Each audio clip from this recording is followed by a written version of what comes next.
The gargoyle across from my bedroom window didn't look like me at first. That matters.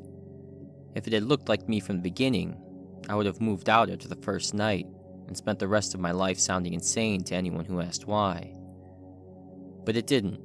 At first, it was only one more ugly piece of courthouse stonework watching over a block of downtown no one cared about after dark. I lived on the 3rd floor of the Martson building on the east side of Gable Street, in a one-bedroom apartment with thin walls, old radiators, and windows that never quite sealed in winter. Across the street stood the old county courthouse, closed since 1998, after the annex and the new Justice Center opened 2 miles south by the highway. Nobody had demolished the old building because nobody wanted to pay for it. So it remained there year after year, all cracked limestone, boarded lower windows, oxidized copper trim, and a clock tower that hadn't kept honest time since I was in middle school.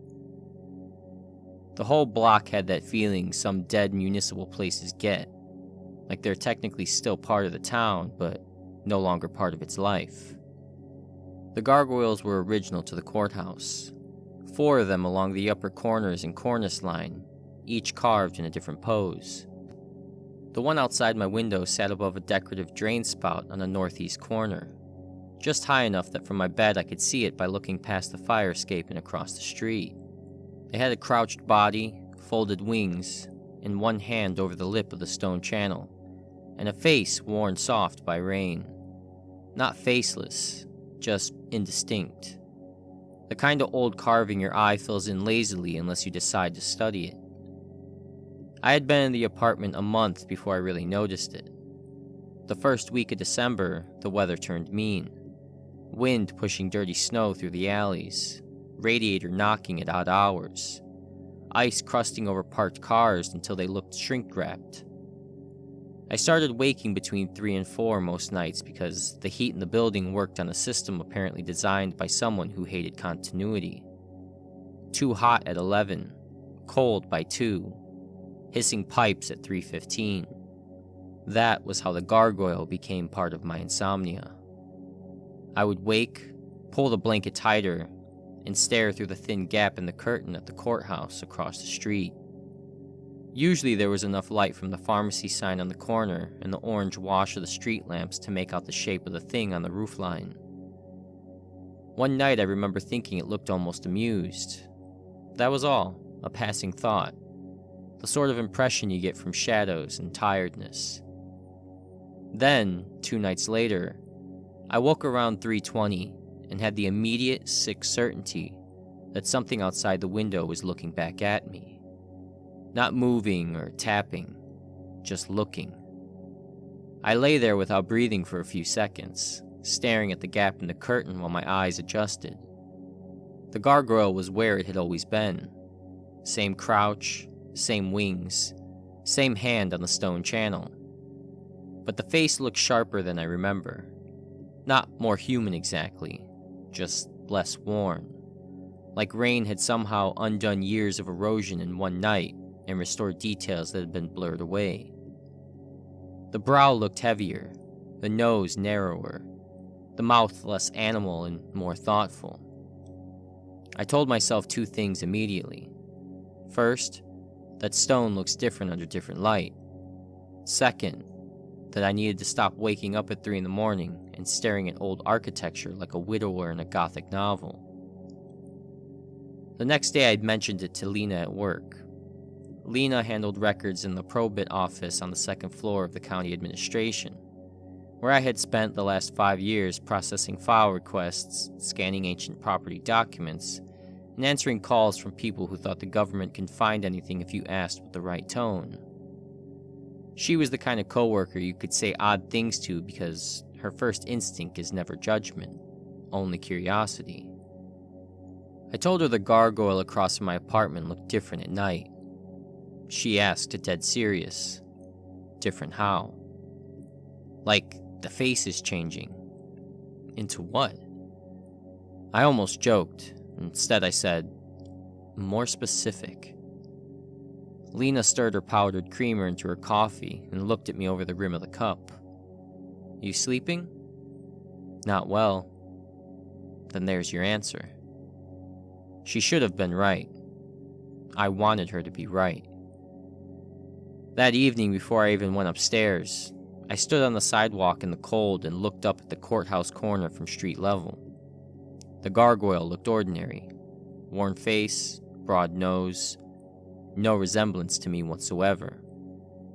I stayed there long enough that a man walking his dog slowed down like he expected me to jump.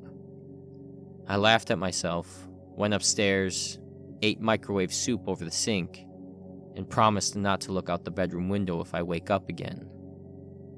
At 3:11, I woke anyway. The room felt wrong immediately. Not haunted, occupied. There is a difference. A haunted room feels like it contains memory. An occupied room feels like something in it is aware of you.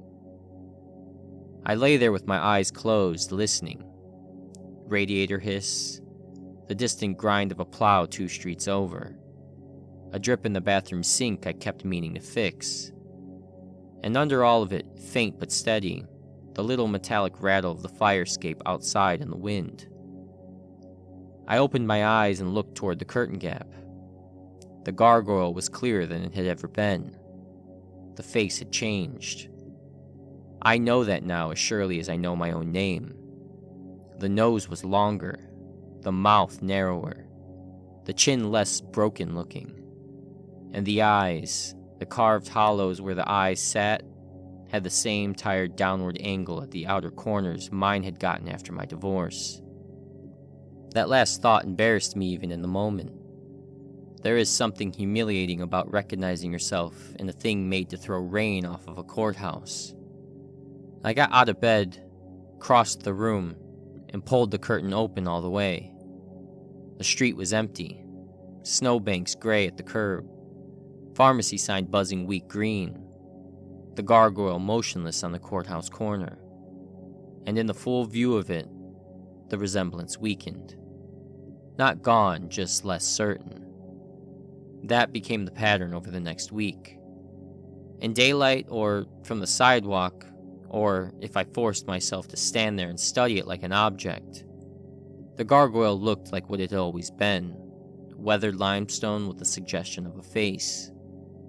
But at night, from bed, in that thin hour when the block emptied and the building settled, and sleep no longer protected whatever part of the brain recognizes danger before logic arrives, the face drew nearer to mine. Not all at once, incrementally. The line of the brow, the set of the mouth, the long crease beside the nose. A subtle asymmetry in the upper lip where mine had once split on a beer bottle in college and healed unevenly. The resemblance never announced itself dramatically. It accumulated, and that made it worse.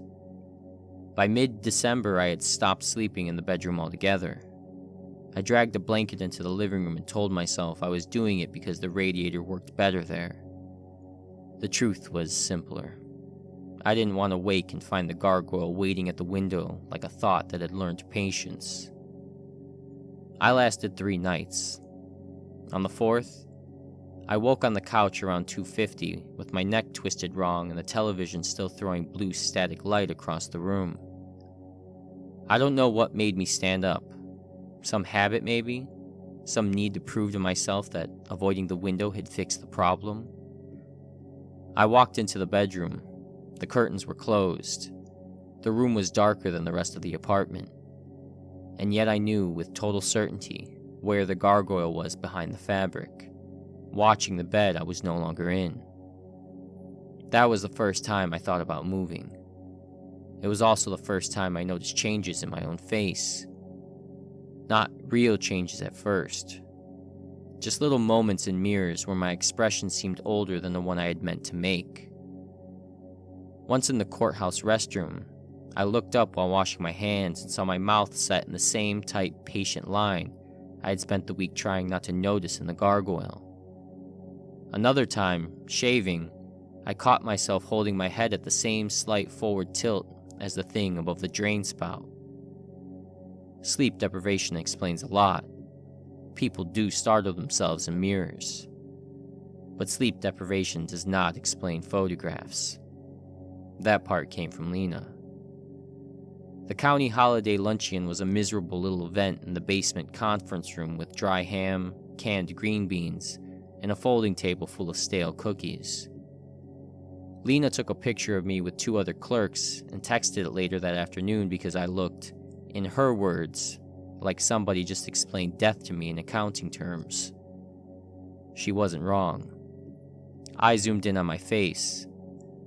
Then I opened the photo app and compared it to an image I had taken of the courthouse gargoyle 2 nights earlier from my bedroom window. I hadn't meant to compare them. I think some part of me already had. The angle of the brow matched. The mouth didn't quite yet, but the nose looked closer to mine than it should have. Close enough that I nearly dropped the phone. That evening I went through older photos of myself. Summer barbecue at my sister's house. A DMV renewal picture from 3 years earlier. A work badge from before the divorce. The version of my face on the phone looked subtly less like those men than the one in the mirror did. As if some expression had been settling into me over time and only now became visible. The next morning I called the landlord and asked if there was any way out of my lease early. Mrs. Kessler, who had never voluntarily solved a problem in her life, asked whether there was mold. I said no. Bedbugs? No. No heat? No. Then she said there was no basis for immediate termination unless I wanted to forfeit the deposit and pay a fee equivalent to 2 months. I thanked her and hung up. I didn't have 2 months plus a deposit to burn on a panic I couldn't explain without sounding unstable. So I did the stupid thing next. I decided to learn more about the courthouse. County archives had a basement room nobody visited except surveyors and local history obsessives. Old building records, microfilm, insurance maps, renovation permits, a climate-controlled cabinet full of photographs nobody had digitized because no one saw value in paying for that kind of memory. I started with courthouse renovation records and worked backward. Most of it was ordinary. Roofing contracts, mason repairs, window replacements. A note about lightning damage to the cupola in 1936. But in a folder labeled Exterior Ornamental Stonework, I found a photograph from 1907 showing the northeast corner before the gargoyle had weathered soft.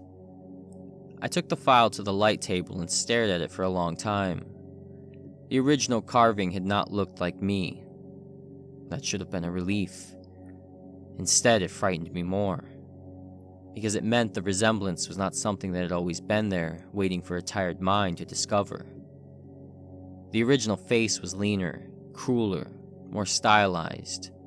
Deep-cut eyes, teeth bared, long ears swept back, barely human at all.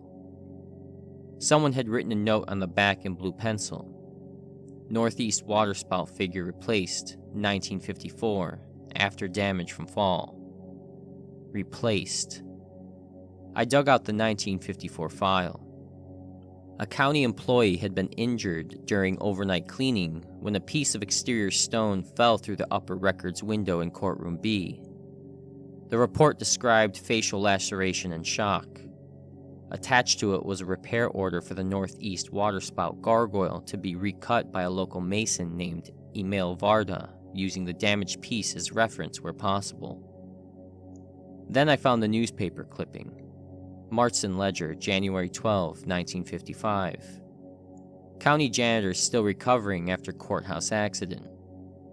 The article named him as Daniel Varda, 27, son of stonemason Emil Varda. He had been working nights during restoration and was found outside courtroom B in a state of severe shock after what coworkers described as a falling stone incident. The article included a small, grainy photograph. I stared at it until my eyes watered. Daniel Varda had my face. Not exactly, but close enough. Enough that if you told me he was a dead relative from my father's side, I would have believed you instantly. I looked at the byline date again. then back at the gargoyle photo on my phone. Something cold and organized moved through me. Fear, yes, but also the sensation of a pattern closing. That night I didn't go home right away. I stayed late in archives until the security lights dimmed down and the basement room began making all the small concrete building noises that sound like careful breathing if you're alone long enough. I kept Daniel Varda's clipped photograph beside the 1907 Gargoyle print and stared at them until the connection became less ridiculous and more unavoidable. At 7:15, Lena came downstairs looking for me. She took one look at the table and said, "You look terrible." "Do I look like him?" I asked. She studied the newspaper photo. "A little? Why? A little?" She looked back at me, then at the photo again. "More than a little. Is he family?" "Not unless my family forgot to mention a dead courthouse janitor from 1955. Lena didn't laugh. She pulled out the chair across from me and sat. "Tell me the whole thing," she said. So I did. The gargoyle, the window, the face changing at night, the photographs, the way my own expressions had begun to feel borrowed. When I finished, she stayed quiet for a while. Then she tapped the newspaper clipping. "Maybe it doesn't copy whoever looks at it," she said. "Maybe it keeps whoever the stone goes through." I stared at her. That is a terrible sentence. I know. Then she said more softly, "Whatever it is, don't let it get you alone tonight." I should have listened harder. Instead, I went home. There are decisions that only reveal themselves as failures once you're already inside them. Walking back into that apartment, that night was one of them. The heat was out again. The bedroom window had frosted at the corners. In the condensation near the curtain gap were 3 words traced in a fingertip. "You look tired." I stood in the doorway without moving. The letters weren't large or theatrical, just there. The sort of thing more intimate than threatening. I checked the locks first. Front door secure. Bathroom window latched. Fire escape windows still painted half shut from years before I rented the place. No one under the bed. No one in the closet. No sign of forced entry. I went back to the bedroom and looked at the writing until the condensation began to bend and blur it. Then, very carefully, I pulled the curtain aside. The gargoyle was closer. Not physically closer to the building edge. Closer in another way. The face was mine now in every way that mattered except age. My brow, my nose, my mouth. The slight flattening at the bridge where I broke it in high school. Even the tired fold at the corners that came from squinting at records under fluorescent lights for too many years. But it wore all of that more calmly than I did. That was the worst part. It looked like me with uncertainty removed. Me with shame taken out. Me with every second thought cleaned away. Its stone mouth had the faintest suggestion of patience, as if it had spent weeks becoming unrecognizable so that whatever happened next would feel invited. I backed away from the window. The radiator knocked once in the wall. Then the courthouse clock across the street struck 4. It shouldn't have. The clock had been broken for years, but it struck 4 clear iron notes into the frozen block. On the 4th strike, something tapped the outside of my window. Not glass expanding in cold, not a branch. A knuckle tap. Once, then twice, then a pause, then once more.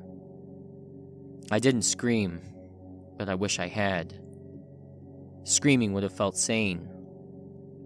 Instead, I stood there frozen while every part of me tried to separate impossible sound from impossible sight and failed at both. Then the fire escape rattled. Not wind this time. Weight. Moving carefully upward. I ran for the front door, got as far as the kitchen, and stopped. The apartment didn't feel empty anymore. I know how that sounds, but the air had changed. It had the same pressure as a room when someone else is holding their breath in it.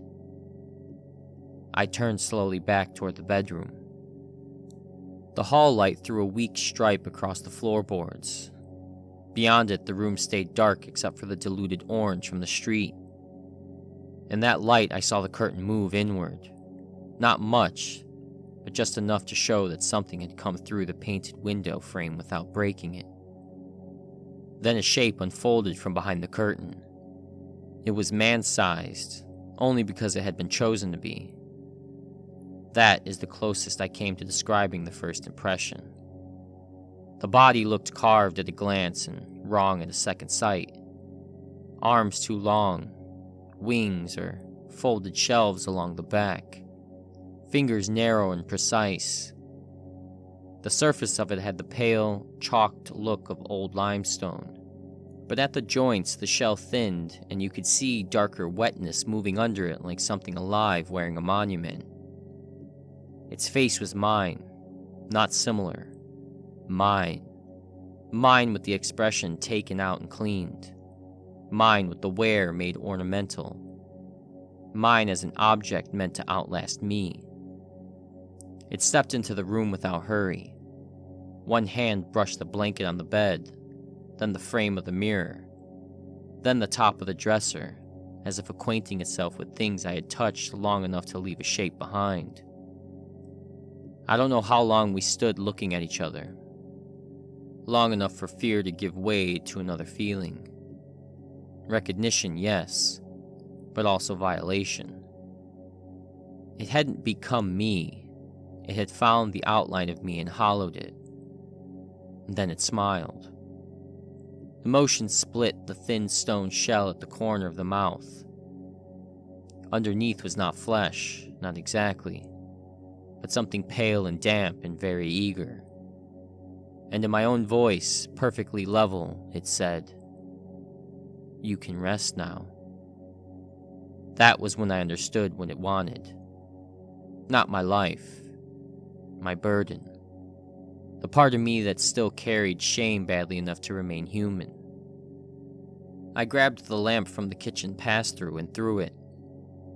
The ceramic base struck its shoulder and shattered. The creature turned with abrupt speed, not startled so much as corrected.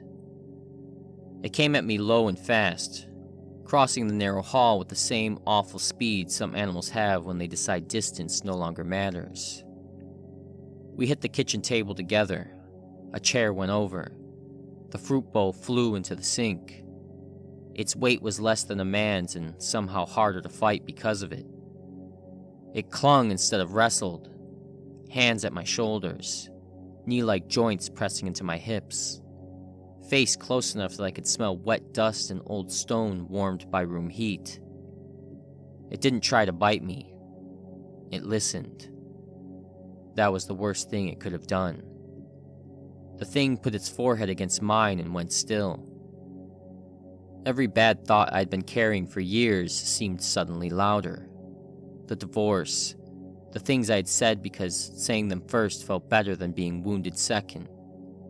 My father dying while I was too busy with paperwork and resentment to answer his last voicemail the day he left it. The petty selfishness of ordinary life. The little daily failures no priest ever hears because people save confession for things with cleaner edges. The creature shuddered once like a person taking in a deep pleasurable breath.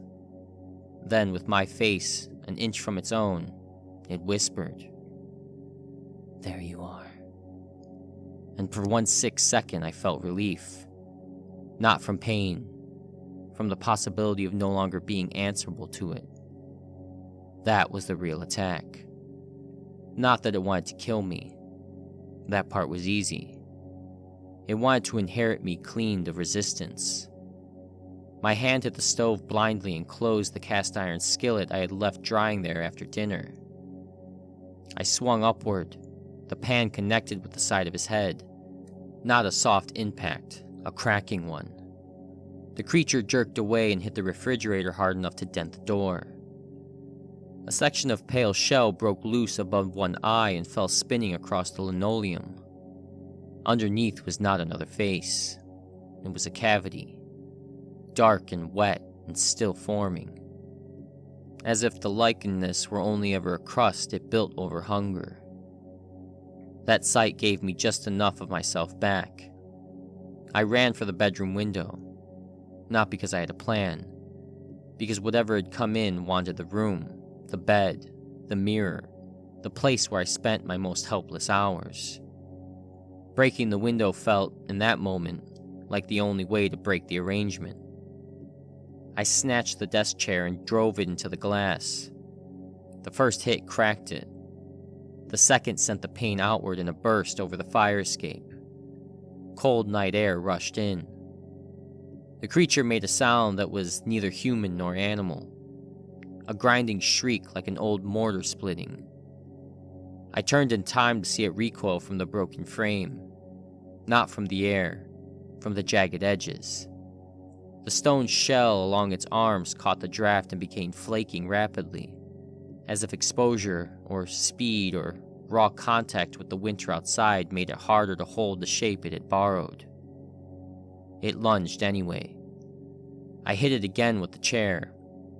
It drove both of us halfway through the shattered window, me pinned against the fire escape rail, it clinging to the inside frame with one hand and my coat with the other. Below us, 3 floors down, the alley was a black throat full of icy trash bags and frozen puddles.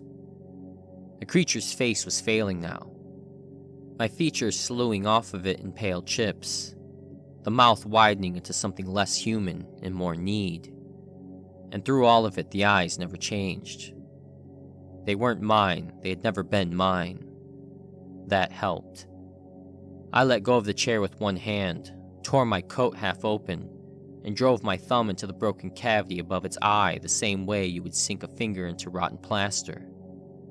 It convulsed. The hand on my coat tightened once, then slipped. The whole thing fell backward off the fire escape. It didn't scream on the way down. It hit the alley hard enough that I felt it through the rail. Then it lay still in a scatter of pale fragments in dark winter shadow.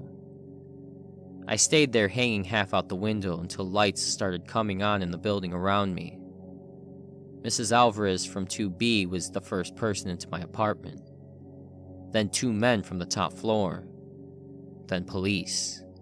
Then an ambulance I kept insisting I didn't need until they saw the bruising around my throat and decided for me. The alley below the fire escape was empty when the officer searched it. Not entirely empty, there were stone fragments, plaster dust, a smear on the brick wall opposite that looked like something wet had struck and slid. But no body, no animal, no intruder. No explanation for the shattered window except what I gave them, which was that someone had come in and attacked me and fallen out. The officer taking my statement asked if I had been drinking. I said no. He asked if I knew the attacker. I looked past him at the courthouse roofline, where the northeast gargoyle still crouched over the drain spout in the police spotlight, motionless as ever. No, I said. That was almost true. I spent 2 nights in a motel and never went back to sleep in the apartment again. Lena helped me pack. Mrs. Kessler made a great show of objecting to the broken window until the police report and the blood on the floor persuaded her that deposit math could wait. Before I left for good, I crossed the street one last time in daylight and stood under the courthouse corner with Daniel Varda's newspaper clipping folded in my pocket. From below, the gargoyle looked worn and old, and only incidentally human. Nothing in its face clearly matched mine anymore, or Daniel's, or anyone's. And yet the repaired section of the shell around one eye and along the jaw looked newer than the rest, smoother, less weathered, as if the stone there had recently been remade.